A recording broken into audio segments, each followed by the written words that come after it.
తెలిసితే మోక్షము, తెలియకపోతే బంధము. ఎంత గొప్ప పదాలు. తెలిసితే మోక్షము, తెలియకపోతే బంధము.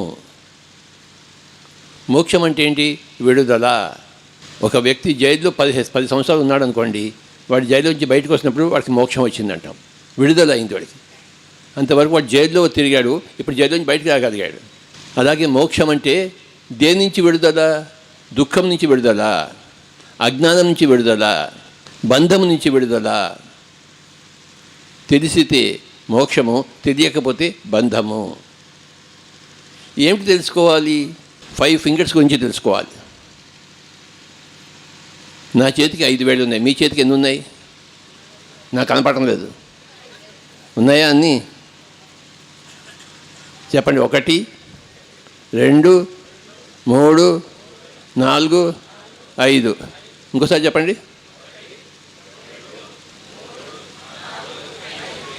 ఈ 5 విషయాలు తెలుసుకుంటే మోక్షం.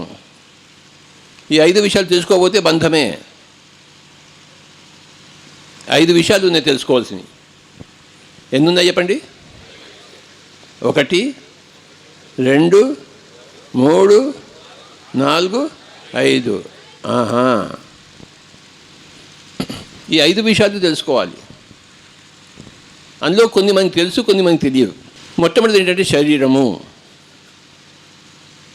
రెండవది మనస్సు. చెప్పండి. మొట్టమొదటిది ఏమిటి? రెండవది, మూడవది బుద్ధి, నాలుగవది జ్ఞానము, ఆత్మజ్ఞానము, ఐదవది బ్రహ్మజ్ఞానం. 5 విషయాలు ఉన్నాయి. ఇవి 5 తెలుసుకుంటే మోక్షము, తెలుసుకోకపోతే బంధము.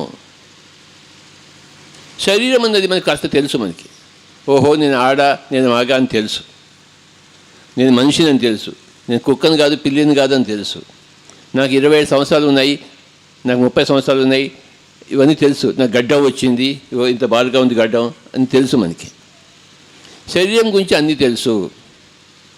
మనస్సు గురించి తెలిసి తెలియక. ఈ 5 శరీరం గురించి తెలుసు, మనస్సు గురించి సగం తెలుసు, సగం తెలియదు. బుద్ధి చాలా కొంచెం ఉంది, జ్ఞానం అసలే లేదు. బ్రహ్మజ్ఞానం చాలా సుదూరపు కొండలు. ఈ 5 విషయాలు తెలియాలి మనకి, అప్పుడు మోక్షము. తెలిసితే మోక్షము, తెలియకపోతే బంధము. భగవద్గీతలో కృష్ణుడు నోరు ఇప్పినప్పుడు, మొట్టమొదటిసారి నోరు ఇప్పినప్పుడు చెప్పిన శ్లోకం ఏంటయ్యా అంటే, క్లైబ్యం మాస్మ గమః పార్థ న ఏతత్వయి ఉపపద్యతే క్షుద్రం హృదయ దౌర్బల్యం త్యక్తోత్తిష్ట పరంతప. అప్పటిదాకా ఒక అధ్యాయం అంతా విషాద యుగంలో అర్జునుడు ఏడ్చాడు. అర్జునుడు అంతా ఏడిచిన తర్వాత కృష్ణుడు నోరు ఇప్పుతాడు. అప్పటిదాకా నోరు ఇప్పలే, ఆయన వింటూ కూర్చున్నాడు. అర్జునుడికి చెవులు అప్పగించి కూర్చున్నాడు. ఒక అధ్యాయం అయిపోయింది, 18 అధ్యాయాల్లో అర్జున విషాద యోగం అయిపోయింది. అప్పుడు కృష్ణుడు తన నోరిప్పాడు. నోరిప్పినప్పుడు మొట్టమొదటి శ్లోకం ఏంటయ్యా అంటే క్లైబ్యం మాస్మ గమః పార్థ. క్లైబ్యం అంటే దీనత్వం. ఓ పార్థుడా, నీకు దీనత్వం చేయొద్దు, దీనుడుగా ఉండవద్దు. ఆయన దీనుడు అయిపోయాడు, గాంధీవం కింద పడేసి దీనుడు అయిపోయాడు. నేను చంపను వీళ్ళని, నాకొద్దు ఈ పాపము, నాకు ఈ రక్తపాతం వద్దు అని దీనుడైపోయి కూర్చున్నాడు. అంత వీరుడు దీనుడైపోయాడు. ఆ దీనత్వం కుదరదు నాయన. క్లైబ్యం మాస్మ గమః పార్థ నా ఏతత్వయి ఉప. అది నీకు సరిపోయినది కాదు, నీలాంటి వీరుడికి సరిపోయినది కాదు.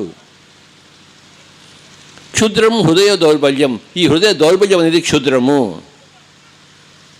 త్యక్తోత్తిష్ట పరంతప. దాన్ని వదిలిపెట్టేసి లేయ్, ఉత్తిష్ట పరంతప, లేయ్, నుంచో, కార్యోన్ముఖుడివిక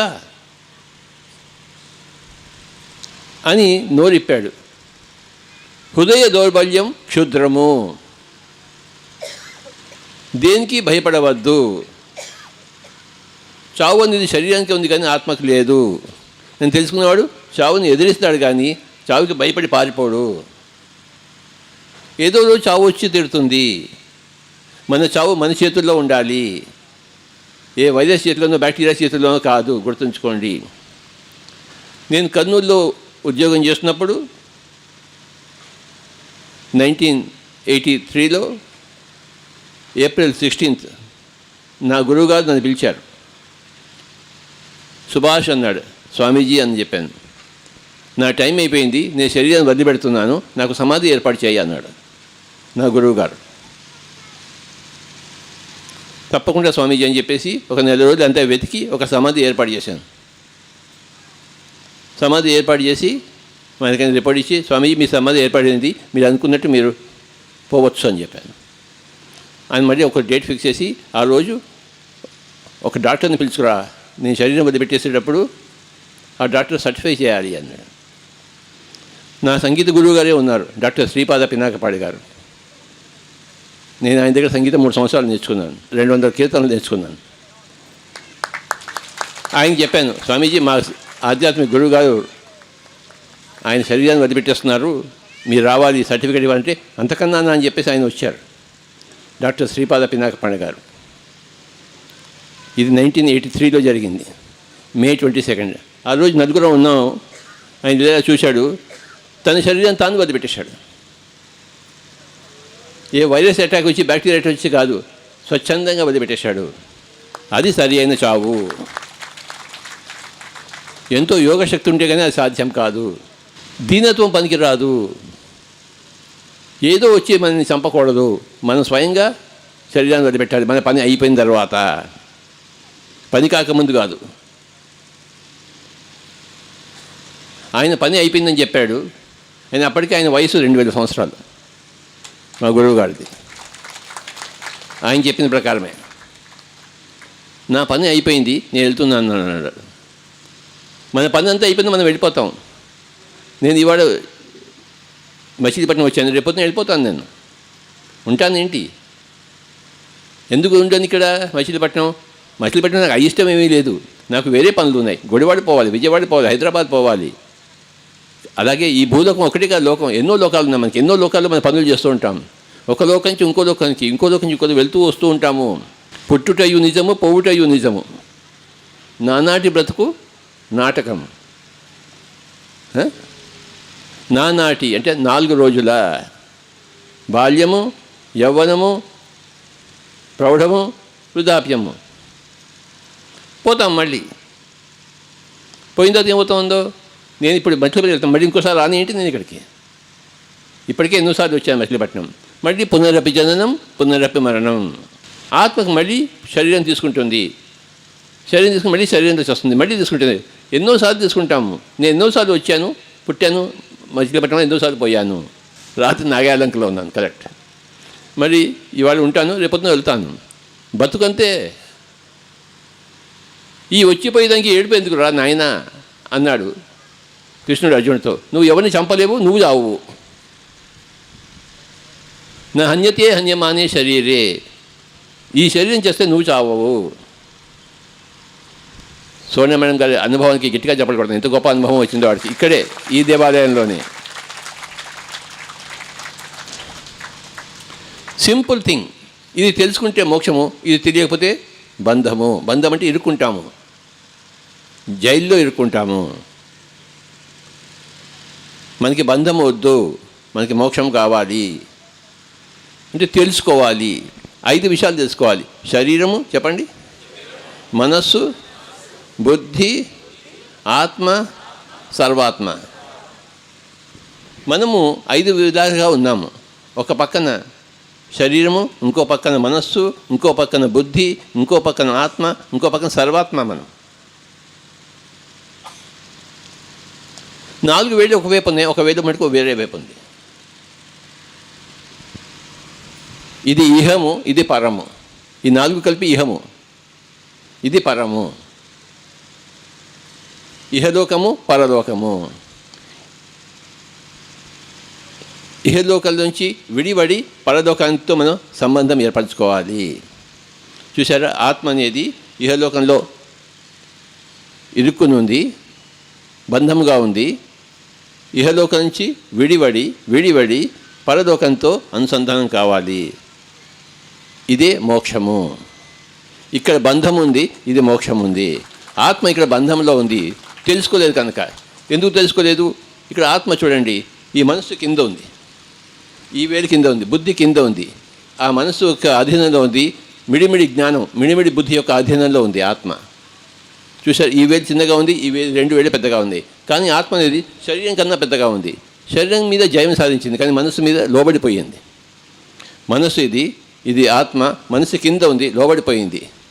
బుద్ధి అంటే వాడికి తెలిసిన బుద్ధి, అంటే మాంసం తింటే బలంగా ఉంటుంది, డాక్టర్లు చెప్తుంటారు చూడండి, ఇదంతా వాడికి తెలిసిన బుద్ధి. ఆ బుద్ధికి ఆత్మ లోబడి ఉంది కనుక ఇక్కడ బంధంలో ఉంది. ఈ ఆత్మ అనేది విడివడి ఫస్ట్ విడిపడాలి.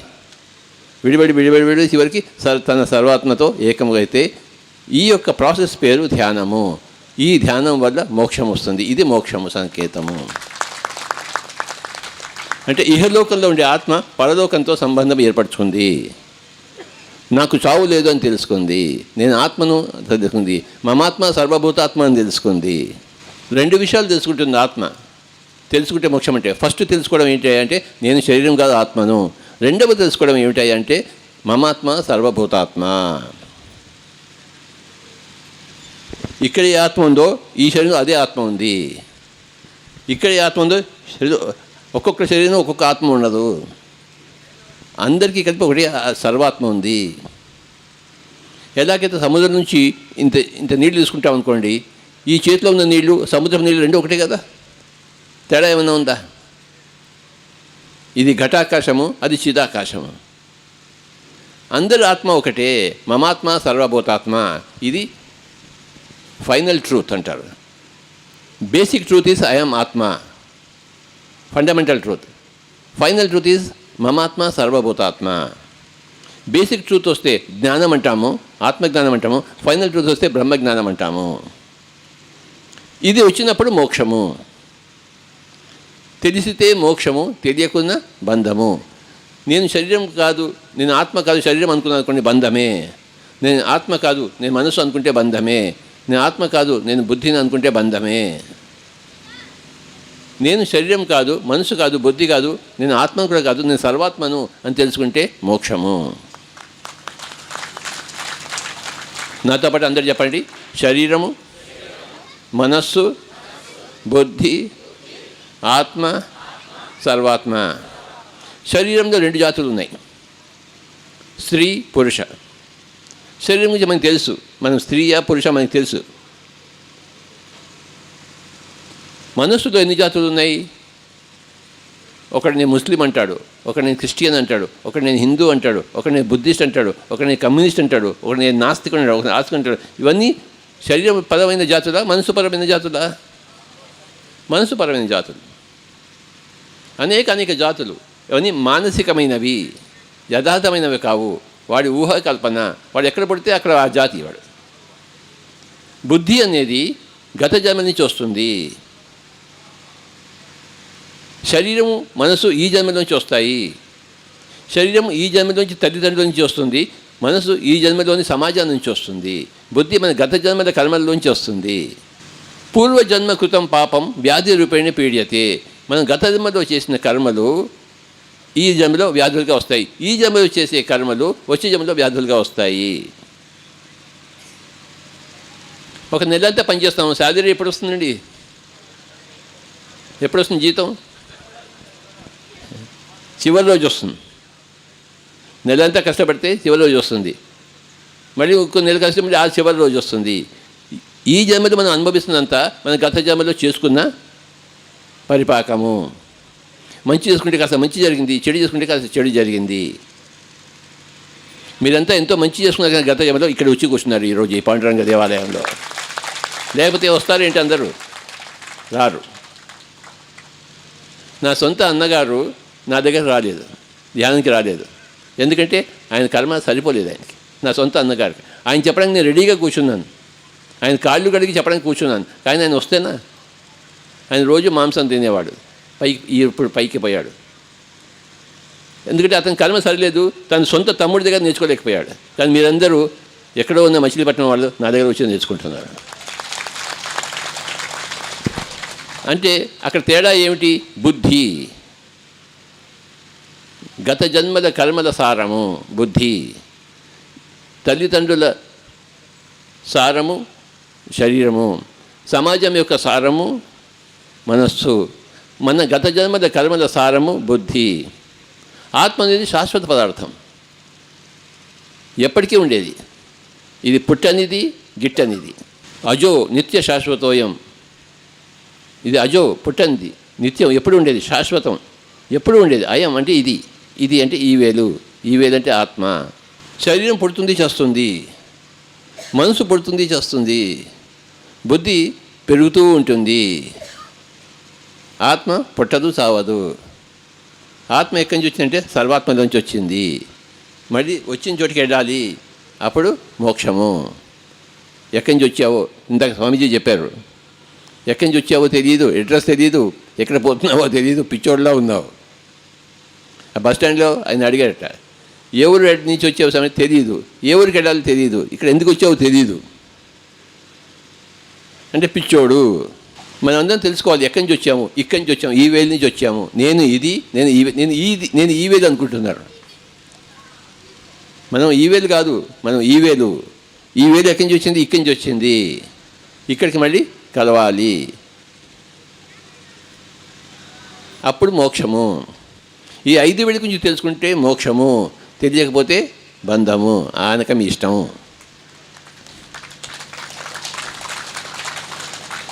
శరీరాన్ని చూడాలంటే అర్థం కావాలి, మనసును చూడాలంటే కర్మలు కావాలి, బుద్ధిని చూడాలంటే ఎక్స్పర్ట్ గురువు దగ్గరికి వెళ్ళాలి, ఆత్మను చూడాలంటే ధ్యానం చేయాలి.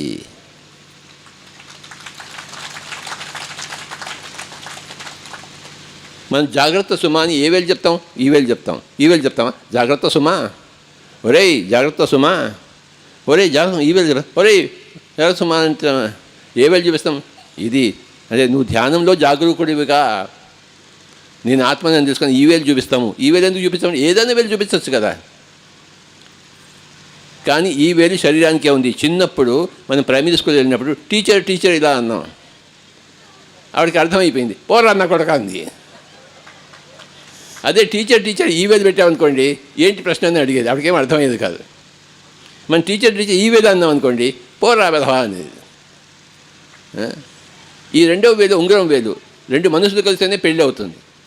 శరీరాలు కలిస్తే పెళ్ళి కాదు, 2 మనసులు కలిస్తే పెళ్ళి అవుతుంది. కనుక ఇది రింగ్ ఫింగర్, ఇది మనస్సు.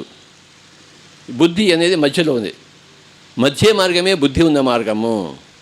నువ్వు ఎక్కువ తింటే నీకు బుద్ధి లేదు, నువ్వు తక్కువ తింటే నీకు బుద్ధి లేదు. నువ్వు ఎక్కువ డబ్బు సంపాదిస్తే నీకు బుద్ధి లేదు, తక్కువ డబ్బులు సంపాదిస్తే బుద్ధి లేదు. ఎక్కువ మాట్లాడినా బుద్ధి లేదు, తక్కువ మాట్లాడినా బుద్ధి లేదు.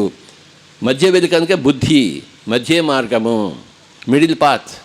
ఎక్కువ మాట్లాడకూడదు, తక్కువ మాట్లాడకూడదు, ఎక్కువ నిద్రపోకూడదు, తక్కువ నిద్రపోకూడదు, ఎక్కువ తినకూడదు, తక్కువ తినకూడదు, ఎక్కువ పేరు వద్దు, తక్కువ పేరు వద్దు. అక్కడి నుంచి మధ్య మార్గం నుంచి బయటపడి ఆత్మజ్ఞానం వైపు వెళ్ళాలి. ఈ వేలు వైపు ప్రయాణము. ఇది ఇక్కడికి చేరాలి.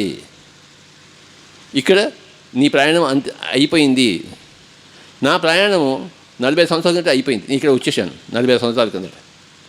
అప్పటి నుంచి ఈ విషయం అందరికీ చెప్తున్నాను నేను.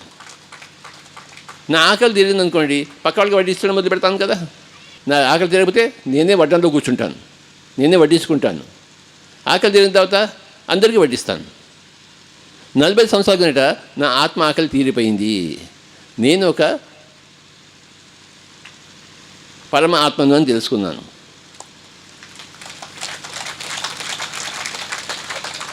నలభై సంవత్సరాలు అయింది. అంతవరకు నేను కాస్త సంగీతం నేర్చుకున్నాను. ఆ సంగీతం బాగా వస్తుంది, కానీ అంత నాకు సంతృప్తి లేదు. నాకు ఇంకే ఏదో ఉంది, నేను ఈ విధం ఇంకెందుకో వచ్చాడు, కానీ అది ఏమిటో తెలియదు. చెప్పేవాడు ఎవడు లేడు. మీకన్నా ఇంతమంది చెప్పేవాడు, నాకు ఎవడు చెప్పేవాడు లేడు. ఆ రోజుల్లో చచ్చి చెడి తెలుసుకున్నాను 5 వేల గురించి.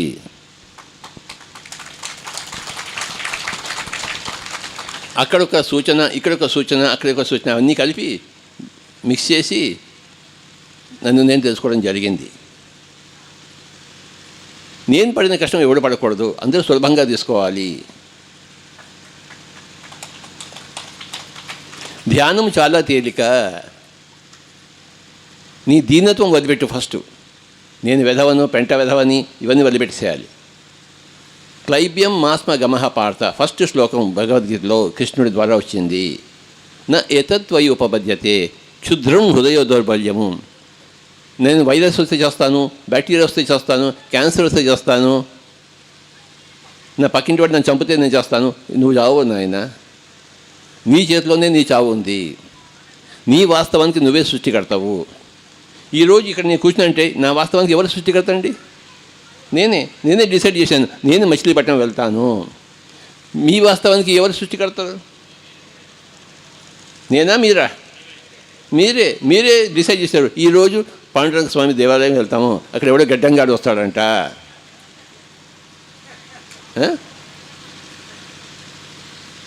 నా వాస్తవానికి మీరు సృష్టికర్తలు కాదు, మీ వాస్తవానికి నేను సృష్టికర్త కాదు. ఇది ఆధ్యాత్మిక పాఠం, నేర్చుకోవాల్సిన పాఠము. ఎవరి వాస్తవానికి వాళ్ళే సృష్టికర్తలు. అందరు చెప్పండి, ఎవరి వాస్తవానికి వాళ్ళే సృష్టికర్తలు. నీకు వైరస్ వచ్చిందంటే ఎవరు సృష్టికర్త? దానికి నీకు వైరస్ రాలేదంటే ఎవరు సృష్టికర్త? నీ అనారోగ్యానికి ఎవడు సృష్టికర్త? నీ ఆరోగ్యానికి ఎవడు సృష్టికర్త? నీ మోక్షానికి ఎవడు సృష్టికర్త? నీ బంధానికి ఎవడు సృష్టికర్త? అంతే. మరి నీ వాస్తవాన్ని సరి చేసుకో. నువ్వు భయంగా ఉన్నావు అనుకో, అందరూ వచ్చి నేను మింగుతారు. నువ్వు భయపడలేదు అనుకో, ఎవడు నేను మింగాడు. నాకు భయం చెప్తే నన్ను భయపెట్టేవాడు ఎవడు రాడు నా దగ్గరికి. నాకు భయం ఉందనుకోండి, ప్రతి ఒక్కరు వచ్చి నన్ను భయపెడతాడు. తెలుసా? ప్రతి ఒక్కడు వచ్చి భయపెడతాడు. కానీ కాలు ముందుకు పెట్టకరా అంటాడు, ఇంకోటి కాలు వెనక పెట్టకరా అంటాడు, పక్క జరగరా అంటాడు. అందరూ భయపెట్టేవాళ్ళే. ఎందుకంటే నాకు భయం ఉంది. నాకు భయం లేకపోతే ఎవడు నన్ను భయపెట్టేవాడు లేడు. ఏ వైరస్, ఏ బ్యాక్టీరియా, ఏ కరోనా నిన్ను భయపెట్టదు. అది నమస్కారం పెట్టిపోతుంది కరోనా. ఏం చెప్తుంది? అరే వీడి దగ్గర భయం లేదు రోయ్, నేను వెళ్ళి కూడా లాభం లేదు. మనం ఏదైనా పని చేసుకున్నప్పుడు అక్కడ లాభం లేదనుకుంటూ వెళ్తామా? మనం లాభం ఉంటేనే వెళ్తాం. మనం వాడి వల్ల పని అవుతుందంటే వెళ్తాం, లేకపోతే వెళ్తామా మనం? అలాగే వైరస్కి తెలుసు ఎదుటివాడు ఎవడు అని చెప్పేసి. భయం ఉన్నవాడే, భయం లేనివాడు అని చెప్పేసి. భయం లేనివాడైతే ఒకసారి ఏంటంటే అమెరికాలో నేను పొద్దున్నే లేచి వెళ్తున్నాను, ఒక కుక్క వెంటబడింది. నేను పరిగెత్తాను. నాకు భయం, ప్రాణభయం. అసలు పెద్ద కుక్క అది. పొద్దున్నే అమెరికాలో అది నేను వెళ్తే నాకన్నా స్పీడ్గా పరిగెత్తుంది అది కుక్క. ఇంక నా పని అయిపోయింది కానీ వెనక్కి తిరిగి దండం పెట్టాను దానికి. అది కూడా నుంచుని దండం పెట్టి పోయింది. జరిగింది కథ. నేను దానికి భయపడితే అది నా వెంట తరిమింది. నేను తిరిగి నమస్కారం చేస్తే అది నాకు నమస్కారం చేసి పోయింది. సృష్టి అంతా అంతే, గుర్తుంచుకోండి. నువ్వు కరోనాకి నమస్కారం చేస్తే అది నీకు నమస్కారం చేసి వెళ్ళిపోతుంది. నువ్వు కరోనాకి భయపడడానికి వచ్చి నుంచి మింగుతుంది. ఆ రోజు నేను నమస్కారం పెట్టకుండా ఉంటే గ్యారంటీగా నా పీక పట్టుకునేది ఆ కుక్క వచ్చి. ఎందుకు పట్టుకోదు? మన వాస్తవానికి మనమే సృష్టికర్తలము. మా గురువుగారు తన శరీరాన్ని స్వచ్ఛంగా వదిలిపెట్టారు. నేను కూడా నా శరీరాన్ని స్వచ్ఛంగా వదిలిపెడతాను. ఇంకొక 80 సంవత్సరాలు ఇక్కడ ఉంటాను, నా పని పూర్తయ్యేంత వరకు. ఇది నా జీవితం అయ్యా బాబు. నా జీవితాన్ని శాసించేది ఎవరు? నేనే. మీ జీవితాన్ని శాసించేది ఎవరు? మీరే అని తెలుసుకోవడమే జ్ఞానము. అది తెలియకపోవడమే అజ్ఞానము. అజ్ఞానము బంధానికి మూల కారణము, జ్ఞానము మోక్షానికి మూల కారణము. సాంఖ్యయోగంలో ఏముంది? జ్ఞానాన్ముక్తి. అంటే ముక్తి ఎలా వస్తుంది అంటే జ్ఞానం వల్ల వస్తుంది. బంధం ఎలా వస్తుందంటే అజ్ఞానం వల్ల వస్తుంది. అజ్ఞానం ఎందుకుంది మన దగ్గర? మనం దాన్ని పట్టుకుని కూర్చున్నాం. మాయ మనని పట్టుకోలేదు, మనం మాయను పట్టుకున్నాం. మనం మాయను పట్టుకుని అయ్యో నన్ను మాయ పట్టుకుంది అన్నాం. మనం ఏడ్చాం. మాయ నిన్ను పట్టుకోదు, నువ్వే మాయను పట్టుకున్నావు. మాయలో పడి అజ్ఞానంతో ఉండి దుఃఖం కొని తెచ్చుకుంటున్నావు. పుడుతూ చేస్తూ ఉన్నావు. పునరపి జననం పునరపి మరణం పునరపి జననీ జఠరే శయనం ఇహ సంసారే బహుదూతారే కృపయా పారే పాహి మురారే. కృపయా పారే పాహి మురారి. ఓ మురారి, నన్ను వచ్చి రక్షించే ఎవరు రక్షించేవాడు లేడు. అది అబద్ధము. నీ కృప వల్ల నేను రక్షింపబడతానంటే అది అబద్ధము. నా సాధన వల్ల నేను రక్షించుకుంటాను. నీ కృప నా మీద పని చేయదు. అది తప్పుడు కూత. మరి ఏం చేయాలంటే మనం సాధన చేయాలి. సాధన ఎలా చేయాలి? ప్రాణాయామం ప్రత్యాహారం నిత్యానిత్య వివేక విచారం జప్య సమ్మేత సమాధి విధానం కుర్వవధానం మహదవధానం. ప్రాణాయామము అంటే శ్వాస మీద ధ్యాస, ప్రత్యాహారము అంటే కాస్మిక్ ఎనర్జీ తీసుకో, నిత్య వివేక విచారము, ఈ శరీరము మనసు ఇవన్నీ అనిత్యాలు, ఇదొకటే నిత్యము, ఆ వివేకం తీసుకుని జాప్య సమేత, జాపం అంటే సాధన, ఈ మూడింటిని ప్రతిరోజు ప్రాణాయామము, ప్రతిరోజు ప్రత్యాహారము, ప్రతిరోజు నిత్యానిత్య వివేక విచారము. ఇప్పుడు మనం అందరూ ఏం చేస్తున్నాము? నిత్యానిత్య వివేక విచారం చేస్తున్నాము. ఈయన తన అనుభవాలు చెప్పాడు, ఈ అబ్బాయి తన అనుభవాలు చెప్పాడు, ఆవిడ తన అనుభవం చెప్పింది. మనం అంతా ఆ నిత్యానిత్యం గురించి వివేకంగా విచారం చేస్తున్నాం మనం. ఇది ప్రతిరోజు చేయాలి. జపం అంటే ప్రతిరోజు చేసేది. ప్రాణాయామం, ప్రత్యాహారం, నిత్యానిత్య వివేక విచారం, జాప్య సమేత సమాధి విధానం. ఇది జాప్య సమేత అంటే జపంతో కూడుకున్నది, అంటే రిపిటేషన్. జపం అంటే రిపిటేషన్. అదే సమాధి విధానము, అంటే సకల సమాధానాలు పొందే విధానము. మహద్ అవధానం, ఇది గొప్ప స్టడీ. ఇది బాగా ధ్యానం చేయాలి, బాగా సజ్జన సంగతిని చేయాలి, బాగా స్వాధ్యాయం చేయాలి, సేవ చేయాలి. మేడం గారు చెప్పినట్టు నీకున్నది పక్కవాడికి కూడా చెందాలి. ఇప్పుడు నా దగ్గర సమయం, నేను ఎవరికి ఏం చేస్తున్నాను? నా సమయాన్ని మీ అందరికీ ఇస్తున్నాను. ఇది నా సేవ. నా దగ్గర డబ్బులు లేవు డబ్బులు ఇవ్వడం కోసం, కానీ నా సమయం ఉంది, సమయం ఇస్తున్నాను. నా దగ్గర బుద్ధి ఉంది, బుద్ధి ఇస్తున్నాను. నా దగ్గర జ్ఞానం ఉంది, జ్ఞానం ఇస్తున్నాను. పుచ్చుకోగలిగిన వాడు పుచ్చుకుంటారు, పుచ్చుకోలేని వాడు పుచ్చుకోలేడు. 5 విషయాలు తెలుసుకోవాలి. చెప్పండి ఇంకోసారి. శరీరము, మనస్సు, బుద్ధి, ఆత్మ, సర్వాత్మ. మనం ఒక పక్కన శరీరం. ఎలాగైతే ఒక ఆడ ఉందనుకోండి, ఆవిడ ఒక తల్లి అవునా కదా, ఆవిడ ఒక సిస్టర్ సోదరి అవునా కదా, ఆవిడ ఒక కూతురు అవునా కదా, ఒకటే మనిషి. కానీ భర్తతో ఉంటే భార్య, తండ్రితో ఉంటే కూతురు దగ్గర ఉంటే తల్లి, ఒకటే మనిషి. అలాగే మనం ఒకటే. ఇక్కడ శరీరంగా ఉన్నాము, ఇక్కడ మనసుగా ఉన్నాము, ఇక్కడ బుద్ధిగా ఉన్నాము, ఇక్కడ ఆత్మగా ఉన్నాము, అంతా ఒకటే. వేరువేరుగా లేవు. ఫంక్షనల్ డిఫరెన్స్ అంటారు, స్ట్రక్చరల్ డిఫరెన్స్ కాదు, ఫంక్షనల్ డిఫరెన్స్. ఇది తెలుసుకుంటే మోక్షము, తెలియకపోతే బంధము. కృపయా పారే పాహి మురారే, నన్ను ఓ మురారి నన్ను రక్షించడం, ఎవరు రక్షించే నాదోడు లేడు. ఉద్ధరేది ఆత్మనాత్మను, ఎవరిని వాడే ఉద్ధరించుకోవాలి. ఉద్ధరేది ఆత్మనాత్మానం, ఆత్మానం అవసాదయేత్, ఆత్మని అవసాన దశకు తీసుకోకపోకూడదు. ఆత్మైవ రిపురాత్మన, ఆత్మకి ఆత్మే బంధువు, ఆత్మకి ఆత్మే శత్రువు. నువ్వు మాంసం తింటే, చికెన్ తింటే, కోడి తింటే నీకు నువ్వే శత్రువు ధ్యానం చేయకపోతే. నువ్వు శాకాహారం తింటే, నువ్వు ధ్యానం చేస్తే నీకు నువ్వే బంధువు.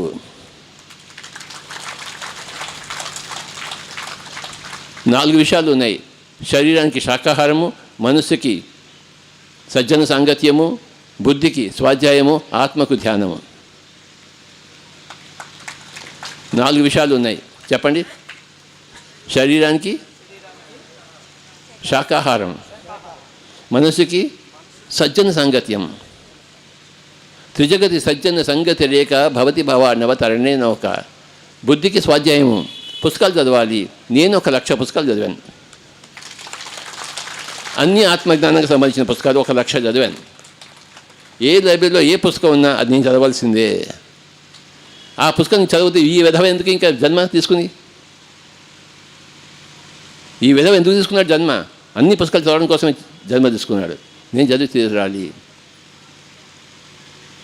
నేను శాకాహారిని కనుక నా శరీరం ఎప్పుడు ఆరోగ్యంగా ఉంటుంది. నేను ఎప్పుడు సజ్జన సంగతిని చేస్తాను కనుక నా మనసు ఎప్పుడు హాయిగా ఉంటుంది. నేను ఎప్పుడు స్వాధ్యాయం చేస్తాను కనుక నా బుద్ధి ఎప్పుడు పరిపక్వంగా ఉంటుంది. నేను ఎప్పుడు ధ్యానంగా ఉంటాను, నా ఆత్మ ఎప్పుడు పరిపూర్ణంగా ఉంటుంది. 4 విషయాలు.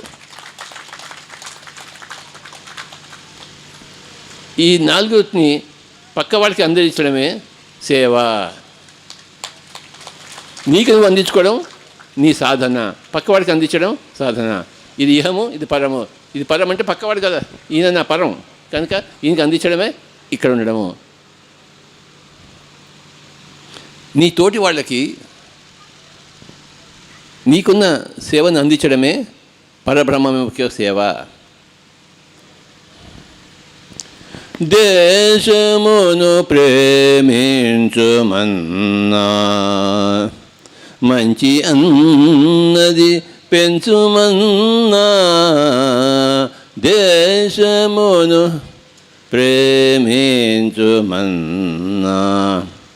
మంచి అన్నది పెంచుమన్నా. ఒట్టి మాటలు కట్టి పెట్టోయ్, గట్టి మేల్తల పెట్టవో. దేశమును దేశమును దేశమును ప్రేమించుమన్నా. దేశాభిమానం నాకు కదని గొప్ప మాటలు చెప్పుకోకోయ్. పూని ఏదైనాను ఒక మేల్ ఒక మేల్ ఒక మేల్. పూని ఏదైనాను ఒక మేల్ కూర్చి జనులకు చూపవో. దేశము ఏదో ఒక మంచి పని చేయి, శాకాహార ప్రచారం చేయి, పిరమిడ్ కట్టు, ధ్యానం చేయి, పుస్తకం రాయి, పుస్తకం చదువు, సత్యం సంగతి చేయించు. ఒట్టి మాటలు కట్టిపెట్టోయ్, నిజమైన సేవ చేయి. సొంత లాభము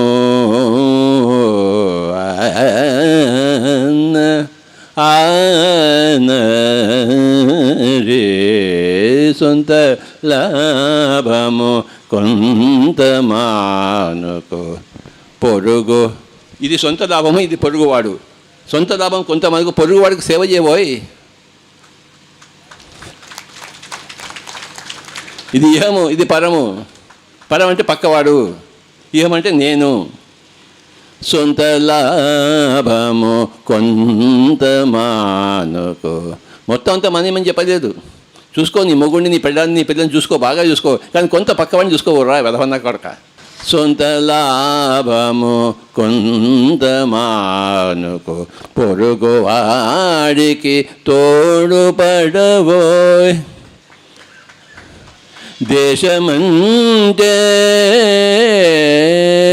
దేశమంటే మట్టి కాదోయ్, దేశమంటే మనుషులో. దేశమును దేశమును దేశమును ప్రేమించు. గుడిదాడ అప్పారావు గారికి గట్టిగా చెప్పలు కొడదాం మనం. ఈ మచిలీపట్నంలో ఆయన తలుచుకోవడం నాకు అంతకన్నా భాగ్యం నాకేం కావాలి. ఈ పాట బాగుందా మేడం? మీ గొంతులో ఈ పాట కావాలి నాకు. నెక్స్ట్ టైం పాడతారా? అంతమంది పాడారు, ఆయన ఎందుకు పాడలేదు మీరు? ఓకే, ఇంకోసారి మేడం గారు చెప్పలు కొడదాం. 5 విషయాలు తెలుసుకోవాలి, చెప్పండి. శరీరము, మనస్సు, బుద్ధి, ఆత్మ, సర్వాత్మ. ఆత్మతో జ్ఞానం అంటాము, సర్వాత్మతో బ్రహ్మజ్ఞానం అంటాం. ఇది ఆత్మజ్ఞానము, ఇది బ్రహ్మజ్ఞానము. ఇక్కడ దాకా మన ప్రయాణం సాగాలి. తర్వాత ఇంకో వేదం ఉందా ఇక్కడ? 6వ వేదం ఉందా? అయిపోయింది కథ. కంచికి మనం ఇంటికి. కథ శరీరంతో ముగియకూడదు, మళ్ళీ శరీరం వస్తుంది. కథ మనస్సుతో ముగియకూడదు, మళ్ళీ మనస్సు వస్తుంది. కథ బుద్ధితో ముగియకూడదు, మళ్ళీ బుద్ధి వస్తుంది. కథ ఆత్మతో ముగియకూడదు, మళ్ళీ ఆత్మ వస్తుంది. కథ సర్వత్మ మళ్ళీ రాదు. ఇంకా రాదన్నప్పుడు ఇలా అంటాం మనం, ఈ విధంగా అంటాం. ఇలాగా అయిపోయింది ఇక్కడ కథ. ఈవేళ చెప్తామా? ఈవేళ లేదు నాయన, అయిపోయింది ఆయన ఇక్కడ అంతా పుడిచిందంట. చిత్తూరు జిల్లాలో పుడిచిందట. కనుక కథ కంచికి మనం ఇంటికి పోవాలంటే తెలిసితే మోక్షము, తెలియకపోతే బంధము.